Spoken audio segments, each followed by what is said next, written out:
Hey everyone, today we re-diving into a question many crossdressers have been asking. How do you tell your wife you crossdress? Well, here's a direct answer. The best tip we can give you comes down to two words: honesty and love. Telling your wife you crossdress can feel like the scariest conversation of your life, but it's also one of the most important.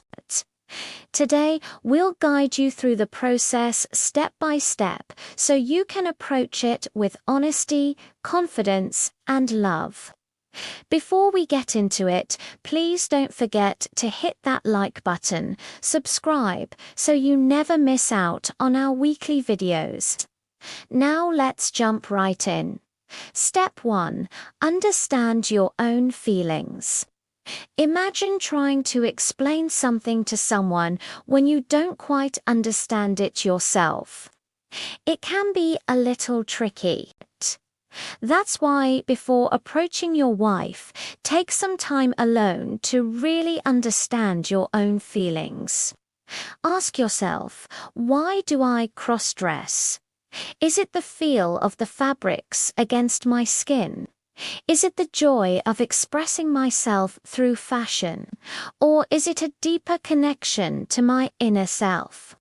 Understanding your motivations will help you articulate them to your wife, showing her that this is a significant part of who you are.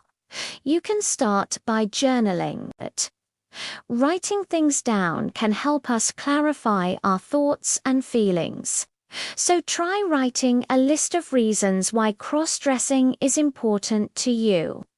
This doesn't have to be a formal list, just a few sentences explaining why you love to crossdress. For example, write about how amazing it feels to slip into a beautiful dress, or how it helps you feel more confident and feminine. If you're still unsure about your feelings, consider talking to a therapist. They can provide a safe space for you to explore these feelings without judgment. Once you've done this, you'll be ready to talk to your wife with more confidence and clarity. Step 2. Choose the right moment. Timing is everything. Think about those surprise birthday parties that somehow turn into awkward conversations about taxes. That's what you don't want for this kind of talk.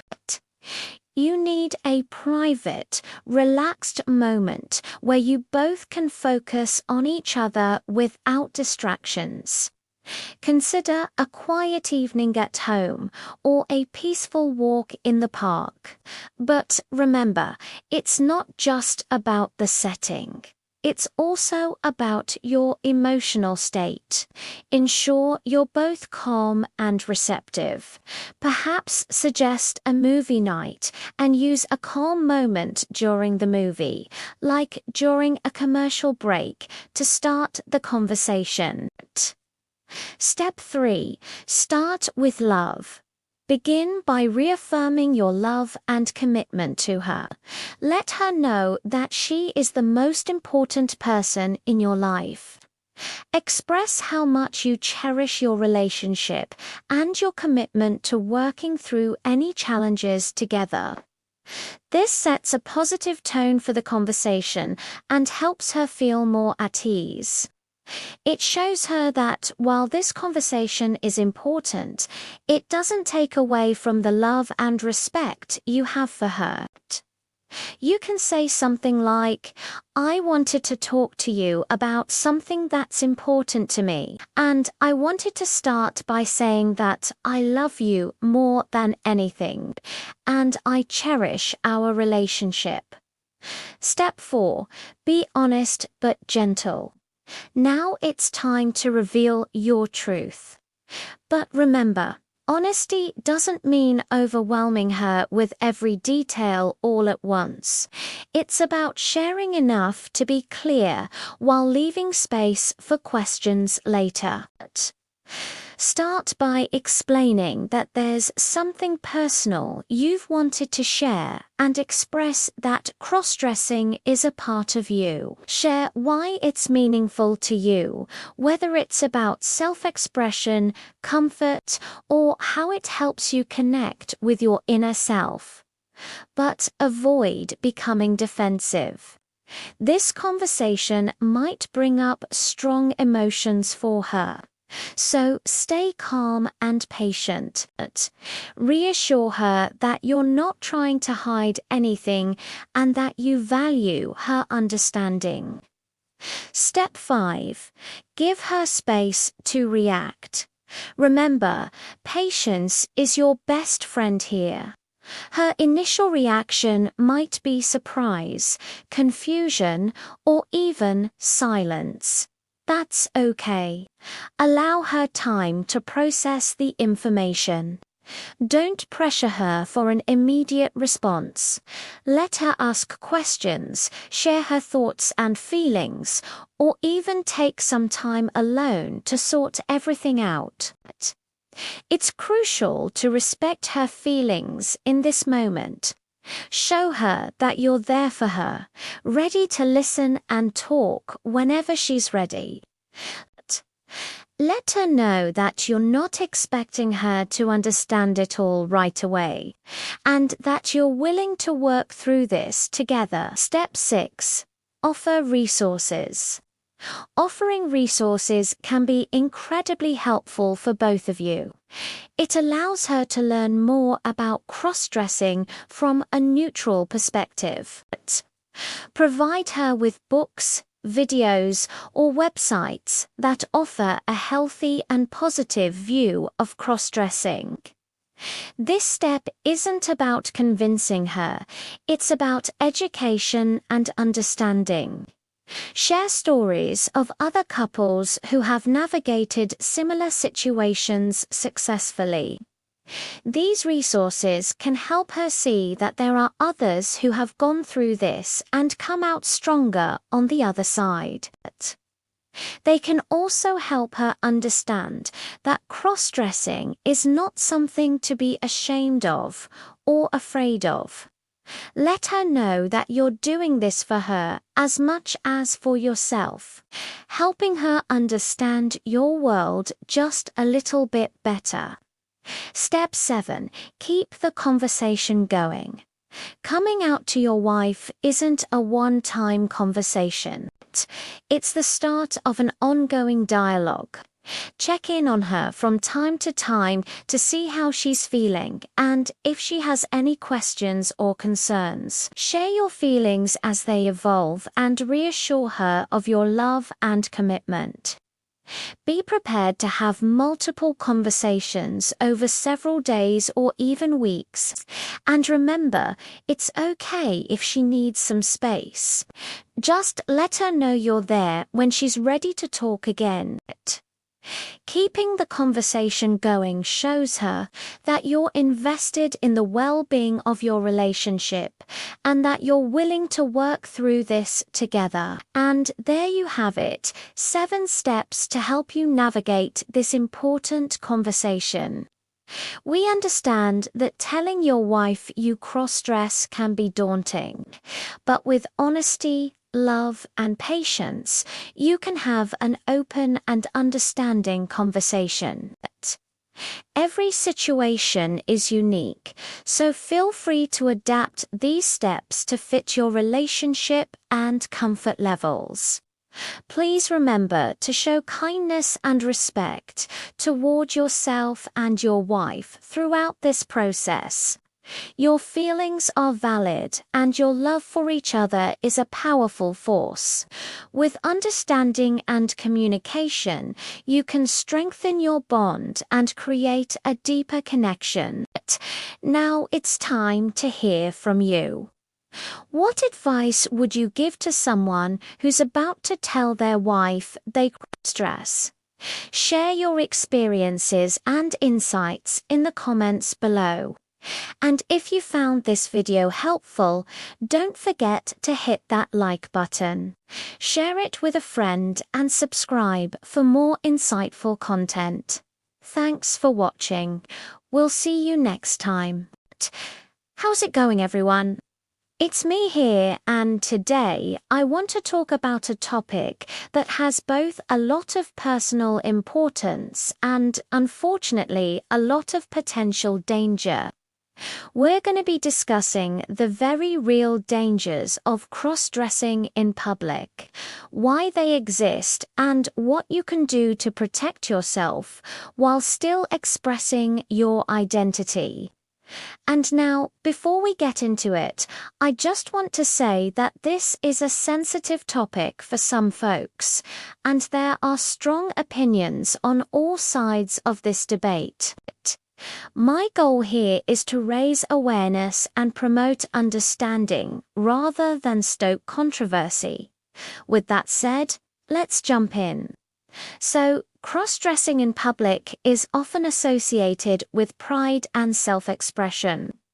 For many, it's a way to show the world who they truly are, or an avenue to explore their creativity, or a form of escapism. However, in our complex society, doing so isn't always as simple as putting on an outfit. It comes with certain risks. These risks primarily stem from a lack of understanding, misinformation, and, unfortunately, prejudice. We're going to discuss several types of dangers, each requiring a different approach to navigate. Harassment and verbal abuse. One of the most prevalent dangers is harassment, which can manifest in various forms from unwanted comments, jokes or catcalls to deliberate insults.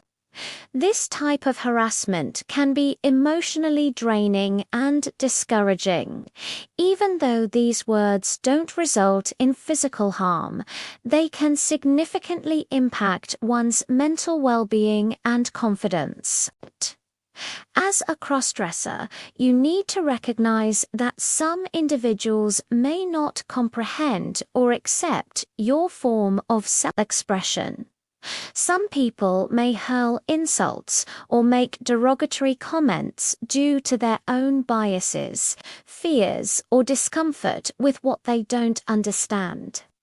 It's important to remember that these reactions often say more about the person reacting than about you. Physical safety.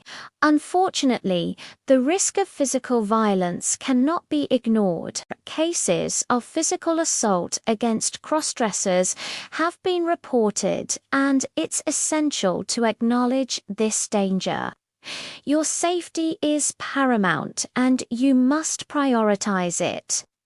There are situations where the combination of location, time, and circumstance may increase the possibility of such incidents occurring. For example, when cross-dressing in isolated areas late at night, it's wise to be cautious and avoid potentially hazardous situations. If you do choose to venture into unfamiliar or potentially risky territories, consider going with a companion or utilizing public transportation rather than walking alone. Being mindful of your surroundings and planning ahead can significantly enhance your safety, employment, and social repercussions. The fear of losing a job or enduring social stigma often forces many crossdressers into hiding, compelling them to lead double lives. In some professions, being outed could lead to a loss of a job, a demotion, or strained working relationships. This is particularly concerning in fields where biases run high or employment contracts offer little protection. Moreover, in certain conservative communities, being identified as a crossdresser can lead to isolation, broken relationships, or ostracism. The fear of these repercussions can make it challenging for crossdressers to fully express themselves openly. In such restrictive environments, it's common for crossdressers to lead double lives, concealing their true selves at work or in public to avoid potential fallout, online exposure and outing. The digital age brings its own set of challenges. A stranger can capture an image without your consent and disseminate it widely on social media platforms. This can be distressing as it bypasses your control over how, when, and to whom you reveal your identity. Being outed online can expose you to public scrutiny, mockery, or harassment from individuals you may not have disclosed your identity to. It can also extend beyond your immediate circle, reaching friends, family members, or co-workers who may not be aware or prepared for this revelation. This sudden exposure can be overwhelming and intrusive, infringing upon your privacy and autonomy. Police interaction and legal concerns.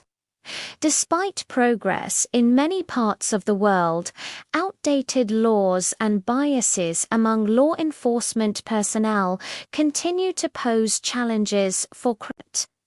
In some places, although there are no specific laws prohibiting cross-dressing, overzealous application of public indecency laws can lead to harassment. If you find yourself in such a situation, it's crucial to know your rights and exercise them. Furthermore, if you fall victim to a crime while cross-dressed, reporting it to the authorities might not always yield the desired outcome.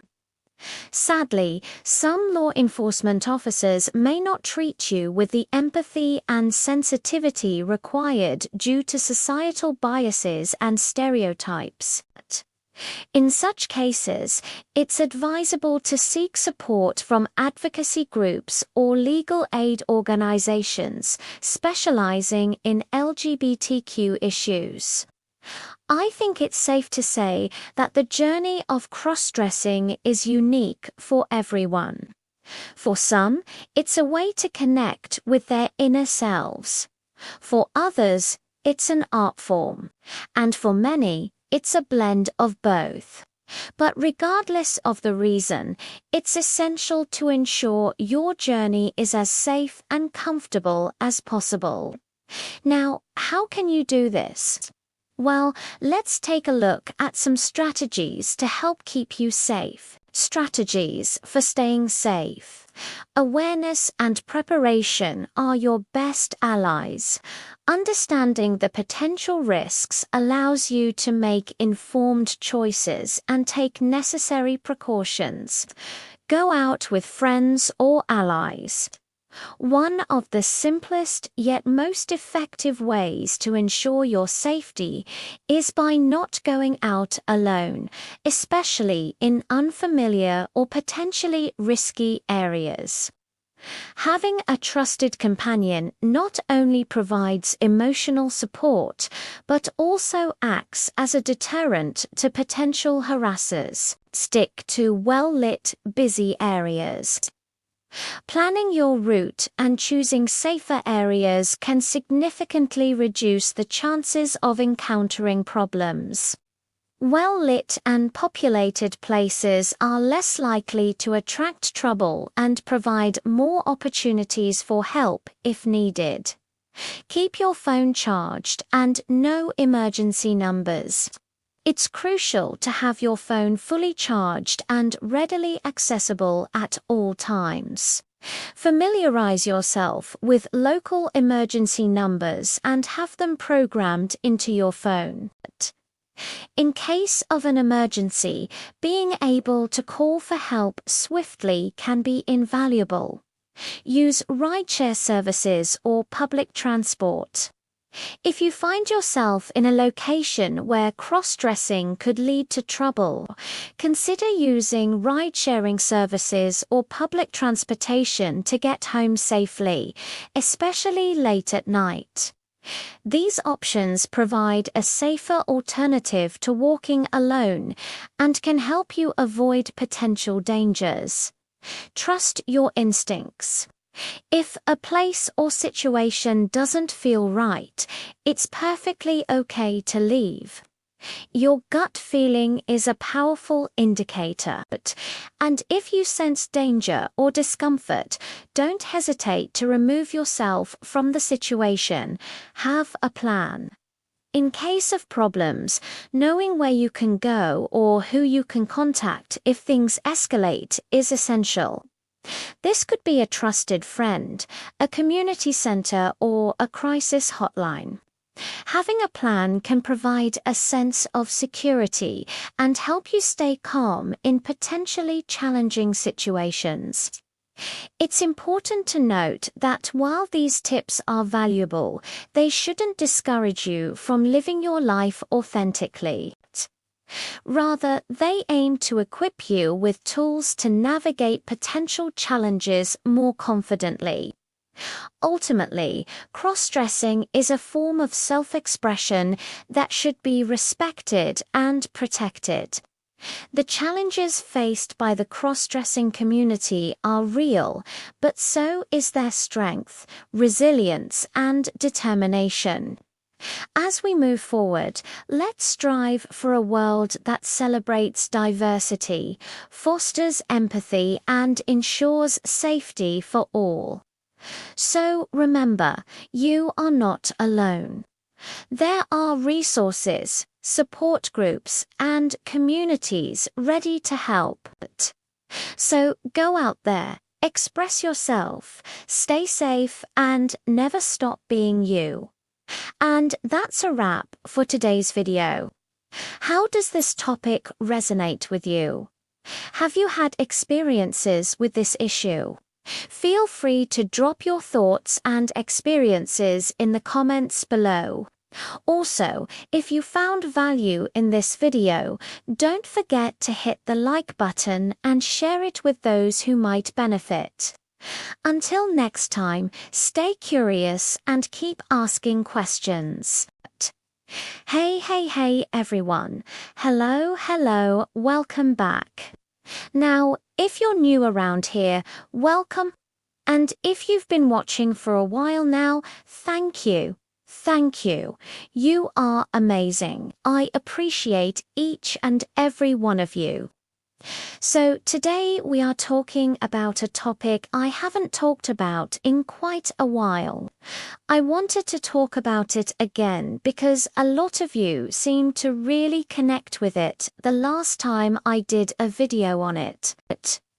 This video is going to be a guide on how to go clothes shopping for the first time as a crossdresser. Specifically, we're going to be talking about going into a store and buying clothes in store. We're not doing online shopping today. We're gonna now be talking about how to have a positive experience when you actually physically go into a store and buy clothes that way. So, if you're a cross-dresser and you've been dreaming of your first in-store shopping trip, I know it can feel intimidating. Today, I'm walking you through exactly what to expect, what to bring, and how to keep your confidence high so you can shop without stress. So, before we even head out the door, let's make sure that we're prepared. Even if you're going somewhere that's very familiar to you or you've been before, going shopping can be overwhelming. So let us make sure you have everything you need so you do on Tate have to worry about it while you re-out, wear something you feel confident in. This might be your feminine presentation, or it might be androgynous if you're easing in. Bring any essentials like your phone, wallet, and maybe a small makeup kit if you want to touch up. Also, have a shopping list in mind. Are you looking for dresses, shoes, makeup, or accessories? Having a goal keeps you focused and less overwhelmed. Going during off-peak hours can make a world of difference. If you're nervous, go during quiet times. Weekday mornings or early afternoons are perfect. Fewer people means less pressure, and store associates will have more time to help you one-on-one. Now, if you're concerned about stairs, remember most people are focused on their shopping. Some may glance over, and that's okay. Just be your fabulous self and own it. A little confidence goes a long way. So, once you've got yourself ready, the next thing to consider is timing is everything. Now, starting with places known for being inclusive and friendly can set you up for success. Think big chain stores like Target or department stores, or even thrift shops where staff are used to seeing a variety of shoppers. Boutiques can be fun too, but they're smaller spaces, so you might feel more seen. So choose whatever feels safest for you. Next, remember that staff are there to help you. Most store associates are trained to help you without judgment. If you need a size, ask. If you want to try something on, ask where the fitting rooms are. You can even say, "This is for me," more often than not. They'll be supportive or even enthusiastic. And once you've picked out your items and you're ready to try them on, remember that you've got this. Trying on clothes in front of others can be scary, but those few seconds of awkwardness will pass quickly. Take your time and focus on how good these items will make you feel once you're done. Some stores have gender-neutral fitting rooms, some don't.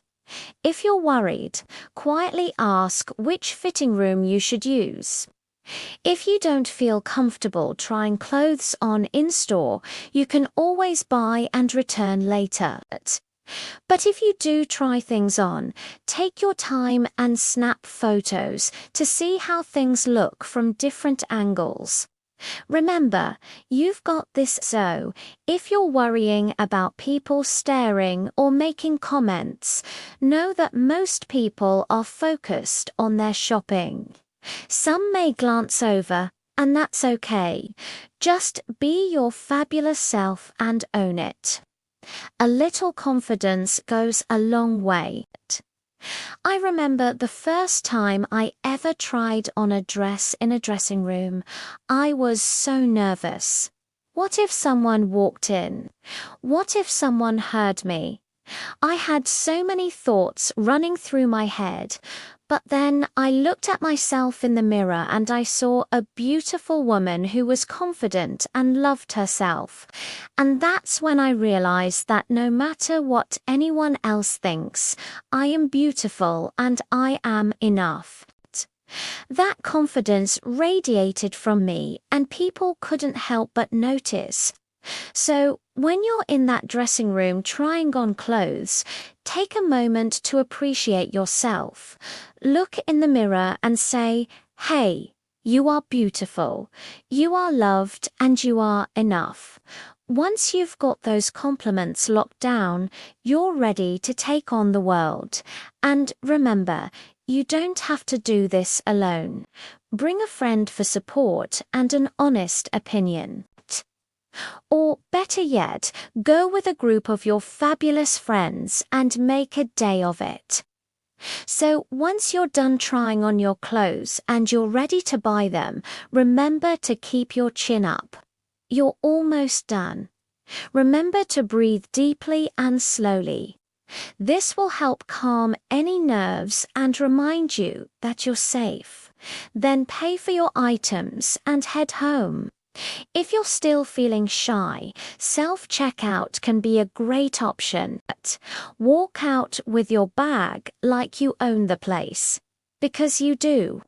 So, once you've got your clothes all picked out and you're ready to check out, remember to keep your chin up. You've made it this far. At checkout, just be polite and friendly. You might get a compliment on your items. Take it. If you're still feeling shy, self-checkout can be a great option. Walk out with your bag like you own the place, because you do. So, once you've checked out, take a moment to appreciate yourself. You did it. You went clothes shopping alone, as a crossdresser, and you deserve to be proud of yourself. Give yourself a pat on the back and a mental high five. You are amazing. Your first shopping trip as a crossdresser can feel like a huge step, but remember, you have every right to be there. And remember, you don't have to do this alone. Bring a friend for support and an honest opinion. Or better yet, go with a group of your fabulous friends and make a day of it. Each time you go shopping, it gets easier. So grab that bag, enjoy your purchases, and most importantly, have fun. Now, remember, if you found these tips helpful, like, subscribe, comment your favorite shopping moment, and hit the notification bell for more videos like this. Don't forget to follow me on social media for more tips and tricks. You can also check out my other videos by clicking the links on screen. Until next time, everyone, remember to stay true to you.